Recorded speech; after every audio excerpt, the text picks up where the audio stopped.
आणि यानंतरची एक मोठी बातमी हाती येते। पोलीस महासंचालक रश्मी शुक्ला या मुख्यमंत्र्यांच्या भेटीला पोहोचल्याचं समजतंय। नक्षल प्रभावित राज्यांच्या बैठकीपूर्वी पोलीस महासंचालक आणि मुख्यमंत्र्यांमध्ये ही चर्चा होते आहे। अमित शहांनी या सगळ्याबाबत एक महत्त्वाची बैठक बोलावलेली आहे आणि या सगळ्याबाबतचा आता आढावा देण्यासाठी पोलीस महासंचालक रश्मी शुक्ला या मुख्यमंत्र्यांच्या भेटीसाठी पोहोचल्या होत्या। अपडेट जाणून घ्यात सोमेश कोलगे आपल्या सोबत आहे। सोमेश, पोलीस महासंचालक आणि मुख्यमंत्र्यांमध्ये काय नेमकी चर्चा झाली याचे काही तपशील कळू शकले?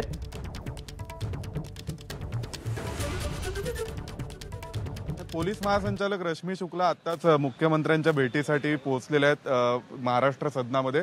मुख्यमंत्री आज केंद्रीय गृहमंत्री अमित शाह यांच्यासमोर महाराष्ट्रातील नक्षल प्रभावित जिल्ह्यांची परिस्थिती तसंच आत्तापर्यंत तिथे असलेली सद्यस्थिती याबाबतचं प्रेझेंटेशन करणार आहेत आणि त्यापूर्वी पोलीस महासंचालक रश्मी शुक्ला आणि मुख्यमंत्र्यांमध्ये आता चर्चा सुरू आहे। स्वाभाविक महाराष्ट्रातील गडचिरोली असेल, त्यानंतर भामरागडसारखा तालुका असेल, असे काही जिल्हे आणि त्या जिल्ह्यांमधील काही तालुके हे आजही नक्षल प्रभावित समजले जातात, माओवादी प्रभावित समजले जातात आणि त्या सगळ्याच्या अनुषंगाने 2026चं जे टार्गेट आहे की नक्षलमुक्त भारत करायचं आहे, तर त्या अनुषंगाने ही चर्चा होणार आहे की महाराष्ट्राची एकूण तयारी काय आणि कशी आहे।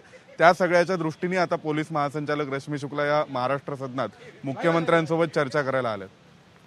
सोमेश, या भेटी संदर्भातले अपडेट जाणून घेत राहू। तुर्तास धन्यवाद दिलेल्या सविस्तर माहितीबद्दल। एबीपी माझा, उघडा डोळे बघा नीट।